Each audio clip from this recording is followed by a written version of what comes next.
नमस्कार। हस्तरेखा शास्त्र के इस अंक में एक बार पुनः हाजिर हूँ मैं आपके ही अपने चैनल गो ब्लॉग्स पे। दोस्तों, मैं हूँ भास्करानंद डोभाल और आप देख रहे हैं हस्तरेखा का ये अंक अपने चैनल गो ब्लॉग्स पे। एक महिला की हथेली है और एक प्रतिष्ठित हथेली भी हम इसे कह सकते हैं। और देखिएगा, हथेली का जो आकार है, एक चौकोर किस्म की हथेली हमें यहाँ पे दिखाई दे रही है और हल्के रूप में एक ट्रायंगल भी है, एक स्क्वायर हथेली भी यहाँ पे दिखाई दे रही है। देखिएगा, मेहनती हैं, बहुत ज़्यादा मेहनत करते हैं, योद्धा किस्म की हथेली है, लेकिन मेहनत सही दिशा की ओर कर रहे हैं। अपना दृष्टिकोण जानते हैं और अपनी दिशा जानते हैं। अब इनके सवाल भी हैं, जीवन में स्थिरता कब आएगी, संतान योग है कि नहीं है, जॉब और घर में स्टेबिलिटी कब रहेगी। सभी चीज़ का उत्तर देंगे और रेखाओं के माध्यम से हम इसको जानने की भी कोशिश करेंगे। सबसे पहले हम आते हैं उंगलियों पे। आपकी जुपिटर माउंट की जो उंगली है, इसका झुकाव शनि की तरफ यहाँ पे दिखाई दे रहा है। निश्चित ही ईश्वर के प्रति आस्था रखते हैं, आस्थावान हैं। दूसरी बात देखें, शनि की उंगली लंबी है, मेहनती हैं, मेहनत करने से नहीं डरते हैं, लेकिन इसका झुकाव भी सूर्य की उंगली की तरफ है। निश्चित तौर पे अपने जीवन काल में कुछ ज़्यादा मेहनत करने के बाद ही आपको फल की प्राप्ति होती है। सरलता से कोई भी चीज़ें जीवन में नहीं मिलती हैं। इसमें शनि आपका थोड़ा सा जो है कठिनता देता हुआ दिखाई दे रहा है आपके जीवन काल में। मेहनती हैं, लेकिन बहुत ज़्यादा मेहनत करने पे फल की प्राप्ति है। सूर्य की उंगली देखें, ठीक है, अच्छी है, यहाँ पे हिम्मती स्वभाव देती हुई दिखाई दे रही है। वहीं इस उंगली का जो बुध की उंगली है, कहीं ना कहीं हल्के रूप में बैंड होती हुई सूर्य की उंगली की तरफ दिखाई दे रही है। मतलब सभी उंगलियों का झुकाव इस रिंग फिंगर की ओर दिखाई दे रहा है। ये श्रेष्ठ है, क्योंकि सूर्य पर्वत की तरफ झुकाव होगा तो निश्चित तौर पे जातक यश की चाह रखने वाला होता है कि जीवन में यश की प्राप्ति हो जाए। समाज में मान और प्रतिष्ठा पाने की चाह रखने वाला ऐसा जातक होता है, जातिका होती है। और ऐसा जातक निश्चित तौर पे चाहे निजी संस्थान में, जिसको प्राइवेट नौकरी कहते हैं, चाहे सरकारी संस्थान में, जिसको सरकारी नौकरी कहते हैं, हो तो अधिकारी होता है, उच्च पदस्थ होता है और अपने जीवन काल को श्रेष्ठ और सफल बनाता है। ये निश्चित तौर पे आपकी हथेली में यहाँ पे देखने को मिल रहा है। अब दूसरा, अगर हम यहाँ पे चले जाए, इसको मिटा लेते हैं। आपकी हृदय रेखा मुख्य रेखा होती है और हृदय रेखा पे अगर हम जाएं तो देखिएगा, आपकी हृदय रेखा इस तरह से निकल करके गुरु श्रेष्ठ बृहस्पति से यहाँ पे युक्ति बना रही है। ये भी बहुत श्रेष्ठ है। आप सबके लिए सोचने वाले व्यक्तियों में से एक है। केवल अपने स्वार्थ के लिए नहीं सोचते हैं, चाहे परिवार में हो, चाहे दोस्तों के बीच हो, चाहे रिश्तेदारों के बीच हो, सबके लिए सोचते हैं। विद्वान हैं, बुद्धिमान भी हैं, तेजस्वी भी हैं और हृदय की गहराइयों से प्रेम करने वाला व्यक्तित्व आपका है। प्रेम के मामले में जो आपके हृदय में बस गया, आप सर्वश्रेष्ठ हैं उसके लिए। अंत तक निभाने वाले लोगों में से हैं। स्वाभिमानी जरूर हैं, स्वाभिमान में कई बार जो है अभिमान का भी पुट आ जाता है, थोड़ा ईगो प्रॉब्लम भी आ जाती है, लेकिन उससे कोई दिक्कत नहीं है। पूर्णतः विश्वासी हैं, निर्मल हृदय के व्यक्तियों में से एक है। आप मान, पद, प्रतिष्ठा अपने जीवन काल में निश्चित रूप से कोई ऊंचा पद पा सकते हैं, इसमें कोई शंका यहाँ पे नजर नहीं आ रही है। आपकी हथेली में सूर्य जिस तरह से है, अगर ये अनुकूल स्थिति में आता है तो जबरदस्त फल देगा। ये भव्य अवस्था में आता है तो निश्चित आप उच्च अधिकारी बनने के योग्य है। और अधिकारी नहीं, आप व्यापार के क्षेत्र में भी बहुत उन्नति करेंगी और आप चाहे जिस भी प्रकार से, चाहे व्यापार करके हो, नौकरी करके हो, कोई और भी काम करके हो, समाज में निश्चित रूप से 35वें या 38वें वर्ष से, ज़्यादातर यहाँ पे जो भाग्य रेखा बता रही है उसके अनुसार 38वें वर्ष से एक श्रेष्ठ जीवन यापन करेंगे, व्यतीत करेंगे समाज में, और आर्थिक रूप से भी स्टेबिलिटी आपके जीवन में 38वें वर्ष से आनी शुरू हो जाएगी, जॉब में भी और घर में भी। और 42वें वर्ष से आप व्यापार की तरफ ज़्यादा ध्यान देंगे, व्यापार की तरफ आपका ज़्यादा रुझान रहेगा, और हो सकता है आप व्यापार की तरफ चले जाएं और व्यापार में आपको बेहद ही जो है जीवन में, करियर में, व्यापार में बहुत फ़ायदा होने वाला है। किसी तरह आप व्यापार में नहीं जाते हैं तो कोई ऊंचा पद अपने जीवन काल में निश्चित तौर पर पा लेंगे। आगे बढ़ते हैं, आगे की रेखाएं देखते हैं। आपकी मस्तिष्क रेखा अगर आप देखोगे तो अच्छी खासी लंबी यहाँ पे है और पूरी यहाँ तक जारी है, और यहाँ से लेके बौद्धिक स्तर बहुत अच्छा है, बड़े सूझबूझ तरीके से काम लेते हैं, कूटनीतिज्ञ ऐसा व्यक्ति होता है, सुंदर है, कोई दोष यहाँ पे नज़र नहीं आ रहा है। जीवन की रेखा देखें तो जीवन की रेखा भी बहुत सुंदर है, लेकिन यहाँ पे केतु से आगमन कर रही है, युक्ति बना रही है, और जब जीवन की रेखा केतु से युक्ति बनाती है और चंद्रमा का भी इसमें जो है प्रभाव पड़ता है, तो जीवन में व्यक्ति कितना भी तरक्की कर ले, कितना भी बढ़ जाए, लेकिन जीवन में अस्थिरता, जीवन में हल्का संघर्ष और जीवन में उतार चढ़ाव जीवन भर बना रहता है। इस बात का जरूर है, पर व्यक्ति का जो निर्वाण होता है वो बड़ा सुंदर होता है, बड़ा अच्छा होता है। और केतु को बहुत महत्वपूर्ण ज्योतिष शास्त्र में माना गया है, इसको निर्वाण का कारक माना गया है। दूसरी अगर हम यहाँ पे देखें तो सुंदर रूप से देखोगे आप तो यहाँ से ये इस तरह से आ रही है, और ये रेखा एक यहाँ से जारी है, और यहाँ पे एक सुंदर सा जो है पत्ती नुमा बन रहा है, और ये व्यापार की रेखा है, ये आपकी जीवन की रेखा है। ठीक है ना। आपको अपने जीवन काल में एक भव्य यात्रा का मौका निश्चित रूप से मिलेगा। धार्मिक प्रवृत्ति की होंगी, जैसे जैसे उम्र बढ़ेगी अध्यात्म के क्षेत्र में भी विकास करेंगे, और आपको अपने कमाई हुई पैसों से अपनी ओल्ड एज में अच्छे खासे धन की प्राप्ति होगी, निश्चित तौर पे यहाँ पे दिखाई दे रहा है। और एक रेखा जिस तरह से जारी है अभी आगे कहीं नहीं पहुँची है, लेकिन ये व्यापार के गुण आपके अंदर समाहित करते हुए दिखाई दे रही है। किसी न किसी कारण व्यापार के गुण व्यक्ति के अंदर रहेंगे। जब ये किसी पर्वत पे पहुँचती है तो उसका अर्थ ही अलग होगा। जैसे यहाँ पे अगर यूँ चली जाती है तो विदेश यात्रा के साथ साथ आपको फूडिंग में, एक्सपोर्ट इंपोर्ट में, फूडिंग मतलब खाने पीने की चीज़ें जो होती हैं उस व्यवसाय में, या तो एक्सपोर्ट इंपोर्ट में या शिपिंग में, या चंद्रमा से संबंधित और व्यवसाय जैसे टूर एंड ट्रेवल्स हुआ, ट्रांसपोर्ट हुआ, इन कामों में कामयाबी ज़्यादा मिलेगी और इसी में आप बिजनेस की तरफ जा सकते हैं। दूसरी अगर हम यहाँ पे बात करते हैं, यहाँ पे एक वर्ग का चिन्ह भी बनता हुआ दिखाई दे रहा है।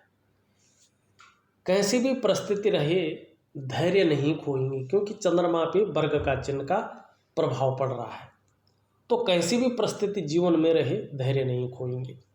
वहीं जीवन की रेखा पे यहाँ पे एक त्रिभुज बनता हुआ दिखाई दे रहा है, ये भी बड़ा सुंदर है। 63 से लेके 65वें वर्ष में बहुत बड़ा लाभ यहाँ पे अचल संपत्ति का मिलता हुआ दिखाई दे रहा है। और एक आप देखोगे यहाँ पे भी मंगल पे जो है त्रिशूल दिखाई दे रहा है। 38 से लेके 42वें वर्ष के बीच में भी अचल संपत्ति का लाभ दिखाई दे रहा है। अगर आप कोशिश करें तो निश्चित रूप से यहाँ पे अचल संपत्ति का लाभ आपको मिलता हुआ दिख रहा है। आपकी भाग्य रेखा की बात करें तो आपकी भाग्य रेखा इस तरह से चंद्रमा के प्रभावों से युक्त होके और एकदम मस्तिष्क रेखा पे रुक रही है, फिर आगे बढ़ रही है, फिर यहाँ पे रुक रही है, फिर आगे बढ़ रही है।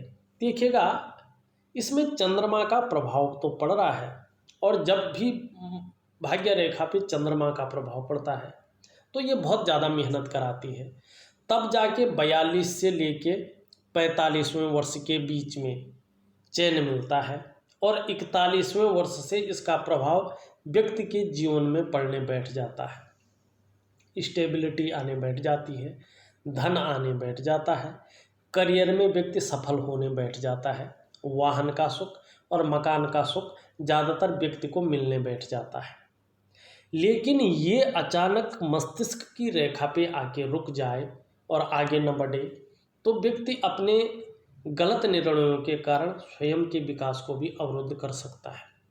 लेकिन फिर जारी है, बीच में संघर्ष आ रहा, फिर आगे बढ़ रहे हैं, लेकिन उसके बाद फिर आगे ठीक है। मतलब 42वें वर्ष के बाद जो जीवन रहेगा काफ़ी हद तक संघर्षों से परे रहेगा। दूसरी बात, एक रेखा यहाँ से बनकर सूर्य की ओर जारी है, ये भी बहुत सुंदर रेखा है। ये बताती है कि जब भाग्य रेखा का सुंदर प्रभाव पड़ जाए 41वें वर्ष से, तो इस रेखा का प्रभाव बढ़ जाता है और ऐसा व्यक्ति अपने जन्म स्थान से दूर उन्नति करता है, और बहुत सुंदर उन्नति ऐसा व्यक्ति करता है। सूर्य पर्वत के अनुकूल होने पर ऐसा व्यक्ति विदेशों से भी अच्छा खासा धन का अर्जन करता है, अपने देश से भी धन का अर्जन करता है, और इसको कुबेर रेखा, पूर्व पुण्य रेखा भी कहा गया है। ऐसा व्यक्ति अभी चाहे कैसी भी संघर्ष की ज़िंदगी जी रहा हो, एक तरफ से अगर कहें कि मजदूरी कर रहा हो, 5-6 लोगों के नीचे काम कर रहा हो, लेकिन जब सूर्य का पर्वत सुंदर अवस्था में आता है, भाग्य रेखा अनुकूल हो जाती है, तो इस रेखा का प्रभाव होने के कारण व्यक्ति अपने जीवन काल में बहुत उन्नति करता है, अच्छी तरक्की करता है, और धन के मामले में सर्वश्रेष्ठ रहता है। अब हम चलते हैं कुछ और चिन्हों के बारे में। आपका अगर हम सूर्य पर्वत देखते हैं तो ध्यान से देखिएगा, ये आपकी जीवन की रेखा है, ये आपकी जो है कुबेर रेखा है। यहाँ से एक रेखा निकलकर और आपके सूर्य पर्वत पे एक त्रिकोण बना रही है, बहुत सुंदर त्रिभुज बन रहा है, और इसे धन का त्रिभुज कहते हैं। ठीक है ना। सूर्य पर्वत पर त्रिकोण का निशान होना जातिका को बुद्धिमान बनाता है। ऐसे जो जातक जातिका होती हैं, कला के भी पारखी होते हैं और सिद्धहस्त होते हैं। सूर्य पर्वत पर जो ऊर्जा का कारक है, जो हमारे करियर का कारक है, जो हमारे प्रकाश का कारक है, इस निशान का होना व्यक्ति के धनी होने की भी सूचना देता है। ये निशानी होती है। संभव है, असंभव नहीं होता है। ऐसा व्यक्ति स्वयं की मेहनत, स्वयं के पुरुषार्थ के द्वारा करोड़पतियों की सूची में अपना स्थान बनाए। अगर ऐसा जातक जातिका पैतृक रूप से कितना भी निर्धन हो, आर्थिक संपन्न ना भी हो, तो भी अपनी प्रतिभा के बल पर बहुत अधिक धन और बहुत अधिक प्रसिद्धि कमाते हैं। उसके लिए एक शर्त बहुत ज़रूरी है। उसके लिए शर्त है भाग्य रेखा आपकी अनुकूल हो, जिसका मैं उपाय दूंगा। इसका बहुत ज़रूरी है अगर अपने करियर में और आर्थिक क्षेत्र में आपको उन्नति करनी है तो। दूसरा, सूर्य का भी मैं उपाय दूंगा, क्योंकि जब तक सूर्य अनुकूल नहीं होता है तब तक उसमें बनने वाले चिन्हों का कोई मोल नहीं होता है, कोई उसकी वैल्यू नहीं होती है। इस चीज़ को आपको समझना चाहिए। अब हम देखते हैं वर्तमान समय में आपको हल्की प्रॉब्लम कौन से ग्रह दे रहे हैं। सबसे पहले हम आते हैं आपके बृहस्पति पे। देखिएगा, ये हमारी जो तर्जनी उंगली है, इसके नीचे के इस भाग को हम बृहस्पति कहते हैं, और महिलाओं के जीवन में विवाह की संपूर्ण जिम्मेदारी इन्हीं बृहस्पति की होती है। अगर आप जैसे महिला हैं तो आपका करियर कैसा होगा, आपकी शादी और आपकी शादीशुदा ज़िंदगी, इन तमाम चीज़ों की जो जिम्मेदारी होती है वो इन्हीं बृहस्पति जी की होती है। बृहस्पति का मतलब होता है महिला के जीवन का निर्धारण करने वाला। इसीलिए महिलाओं के जीवन में बृहस्पति जी का अहम रोल होता है, बड़ी भूमिका ऐसे पाई जाती है। और वर्तमान में आप देखोगे आपका बृहस्पति बहुत ज़्यादा उठा हुआ है, ये अच्छा नहीं होता है ये, और शनि की तरफ झुका हुआ है। अगर शनि की तरफ बृहस्पति झुका हुआ होता है तो पारिवारिक समस्याओं का व्यक्ति को सामना करना पड़ता है, और ये बहुत ज़्यादा उठ जाए तो व्यक्ति के अंदर थोड़ा अहम की भावना आ जाती है, ईगो प्रॉब्लम आ जाती है। दूसरी बात, ऐसे लोगों को बड़ों का साथ कम मिलता है, चाहे उम्र में बड़े हो चाहे पद में बड़े हो, थोड़ा कम साथ मिलता है। और शिक्षा के क्षेत्र में, इंजीनियरिंग के क्षेत्र में, चिकित्सा के क्षेत्र में, मैनेजमेंट के क्षेत्र में यदि व्यक्ति काम कर रहा हो तो प्रोग्रेस कम होती है। इसका मैं उपाय दूंगा जिससे ये अनुकूल आ जाए और जीवन में अच्छे फल की आपको प्राप्ति हो। अब दूसरा हम यहाँ पे देखते हैं, ये आपका जो अंगूठा है लंबा है, परिस्थिति के अनुसार ढलने वाला व्यक्तित्व है, इच्छा शक्तियाँ बहुत सुंदर है, अच्छी है, और तर्क शक्ति भी ठीक ठाक यहाँ पे दिखाई दे रही है। इसके नीचे के इस भाग को हम शुक्र का पर्वत कहते हैं। और देखिएगा, थोड़ा समझने की कोशिश करिएगा। यहाँ पे जो ये शुक्र है ना, इनको ज्योतिष में आचार्य कहा जाता है, गुरु भी कहा जाता है, क्योंकि हमारी जो पौराणिक मान्यता है उनके अनुसार ये शुक्र जी दैत्यों के गुरु हैं। निश्चित तौर पे इनके अंदर गुरु होने की सामर्थ्य है, निश्चित तौर पे इनके अंदर एजुकेशन की क्वालिटी है, निश्चित तौर से इनके अंदर गुरु होने की भी सामर्थ्य है। शुक्र हमारे जीवन में सलाह देने का कार्य करता है, इसीलिए हमारे ज्योतिष में इसको गुरु कहा जाता है।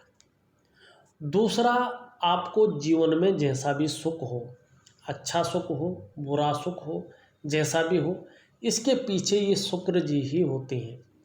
चाहे वो शारीरिक सुख हो, चाहे वो मानसिक सुख हो, बिना शुक्र के पुष्ट और सुंदर अवस्था में आए सुख नहीं मिल सकता है, थोड़ा समझिएगा। और तीसरी बात, वैवाहिक सुख, शुक्र को कलत्र कारक कहते हैं, मैरिटल लाइफ का मालिक मानते हैं, इसीलिए वैवाहिक सुख भी शुक्र देता है। आपकी हथेली में शुक्र सुंदर रूप में है, अच्छे रूप में है, एक दिव्यता लिए हुए है, एक तेजोमय अवस्था में है। निश्चित तौर पे आप भी तेजस्वी होंगे, चेहरा भी बड़ा खूबसूरत ऐसे लोगों का होता है, और ऐसे लोगों के अंदर सुंदरता, आकर्षण बना रहता है, और जीवन की हर परिस्थिति को हंसते हंसते झेलने की क्षमता भी रहती है। वर्टिकल लाइनें जारी हैं ऊपर की ओर, जैसे जैसे उम्र बढ़ेगी वैसे वैसे अनुभव होगा, और वैसे वैसे पद की भी अच्छी प्राप्ति होगी। अपने काम के प्रति जुझारूपन है, जो काम में हाथ में ले लेते हैं उस काम को छोड़ते नहीं हैं। थोड़ा सा अगर हम यहाँ पे देखें तो बहुत सारी जो है रेखाएं इस तरह यहाँ पे दिखाई दे रही है। मानसिक परेशानी को थोड़ा जन्म दे रहा है, बहुत ज़्यादा मेहनत, बहुत ज़्यादा कठिनाई के बाद भी अभाव की स्थिति यहाँ पे दे रहा है। परिवार का सुख जिस हिसाब से मिलना चाहिए, दाम्पत्य जीवन का सुख जिस हिसाब से मिलना चाहिए, हल्के रूप में कठिनाई का आपको सामना करना पड़ रहा है, क्योंकि मंगल से एक रेखा निकल करके हृदय रेखा पे भी यहाँ पे जारी है, तो ये जो दाम्पत्य सुख है उसमें कमी देती है। हाँ, आपको अपने जीवन काल में संतान का सुख निश्चित तौर पे मिलेगा। संतान के योग बहुत अच्छे बने हुए हैं, सुंदर बने हुए हैं, और इनके लिए मैं आपको उपाय भी दे रहा हूँ, आप विधिवत तरीके से करिएगा। और संभव हो तो अपने मन में एक चीज़ की गांठ बांध लीजिएगा, भगवान से कह लीजिएगा, यदि हमारी मनोकामना पूर्ण होती है तो हम एक बार सपरिवार संतानी योग होने के बाद बैकुंठ धाम बद्री नारायण का निश्चित तौर पे दर्शन करेंगे, साथ में उपाय करेंगे, तो निश्चित तौर पे 1 से 1.5 साल के अंदर अंदर जो है मनोवांछित फल की आपको प्राप्ति हो जाएगी। दूसरी बात अगर देखते हैं, आपका जो है मंगल बहुत ज़्यादा कमज़ोर स्थिति में है, और जब मंगल कमज़ोर रहता है व्यक्ति का आत्मविश्वास में कमी आती है, उलझन की स्थिति, कन्फ्यूजन की स्थिति पैदा कर रहा है, डिसीजन लेने की क्षमता में भी ये असर डालता हुआ यहाँ पे दिखाई दे रहा है। थोड़ा सा जो है वाद विवाद से भी आपको बचा रहना चाहिए, कहीं ना कहीं जो है कोर्ट कचहरी का मामला भी बन सकता है, भूमि से संबंधित अगर विवाद हो जाए तो थोड़ा सा इससे बच के रहे। वहीं आपका शनि देखें, शनि ठीक है, आपका कोई गड़बड़ नहीं कर रहा है, केवल गड़बड़ जो है आपका बृहस्पति कर रहा है, जो शनि से युक्त बना रहा है, पारिवारिक समस्याओं में कहीं ना कहीं प्रॉब्लम देता हुआ दिखाई दे रहा है, और अभी 2.5 साल तक इसका प्रभाव ज़्यादा रहेगा, उसके बाद धीरे धीरे कम होता जाएगा। सूर्य आपका अच्छा तो है, लेकिन सूर्य जो है थोड़ा कमज़ोर स्थिति में है, अनुकूल स्थिति में नहीं है। वर्तमान समय में आपको आपकी मेहनत का, आपके परिश्रम का पूरा श्रेय, पूरा क्रेडिट नहीं मिल पा रहा है। जितनी आप मेहनत कर रहे हैं, जितना आप परिश्रम कर रहे हैं, उस तरह से चीज़ें उभर कर नहीं आ रही हैं। कुल मिलाकर बात करें तो कहीं ना कहीं जो है वो विस्तार नहीं मिल पा रहा है, जो विस्तार मिलना चाहिए, वो रास्ता नहीं मिल पा रहा है, जो रास्ता मिलना चाहिए। जो जिसकी आपके पास काबिलियत है, उस काबिलियत का वो फल नहीं मिल पा रहा है। सूर्य को ठीक करिएगा, अनुकूल जरूर कर लीजिएगा। बुध आपका ठीक है, अच्छा है, ये आपका अच्छा व्यक्तित्व दे रहा है, आपको भौतिक सुख सुविधाएं भी ठीक देगा, और वाणी की शक्ति भी बहुत अच्छी रखेगा, लेकिन यहाँ पे अति बली है, थोड़ा कहीं ना कहीं परेशान जरूर करेगा। दूसरी बात, यहाँ पे बहुत बैठा हुआ है, व्यक्ति अपनी बात को प्रभावशाली ढंग से नहीं रख पाता है। मंगल आपका अच्छा है, और चंद्रमा बड़ा खूबसूरत, बड़ा सुंदर है, आपका एक सौंदर्य बिखेरता हुआ यहाँ पे दिखाई दे रहा है, खूबसूरत अवस्था में दिखाई दे रहा है, मजबूत अवस्था में और सुंदरता लिए हुए दिख रहा है, मानसिक रूप से मजबूती दे रहा है, कॉन्फिडेंस लेवल आपका कभी नहीं गिरेगा, शरीर में समस्या क्यों न हो जाए तो भी सकारात्मक सोच बनी रहेगी, मन मजबूत रहेगा, और पाचन तंत्र भी मोटे तौर पर ठीक रहेगा। आपके शरीर का जो हार्मोनल सिस्टम है चंद्रमा की वजह से बहुत अच्छा रहने वाला है, और इसी चंद्रमा की वजह से आप क्रिएटिव रहेंगे। और चंद्रमा इस तरह सुंदर होता है, बढ़िया होता है, तो व्यक्ति को अपने जीवन काल में माँ का सुख मिलता है। चंद्रमा आपकी हथेली में खूबसूरत है, सुंदर है, विपरीत लोगों का सहयोग निश्चित तौर पे अच्छे भाव में मिल जाएगा, एक सम्मान मिलेगा, सकारात्मक सोच आपकी बनी रहेगी, और कहीं ना कहीं जीवन काल के लिए सुंदर और बढ़िया योजनाएं भी आप बनाएंगे, उसमें कार्य करने की भी सोचेंगे, और आने वाले समय में कार्य भी करेंगे। उम्मीद है आपको अपने सवालों का जवाब मिल गया होगा। इस अंक में बस इतना ही। एक नई वीडियो के साथ पुनः उपस्थित होऊंगा, तब तक के लिए नमस्कार।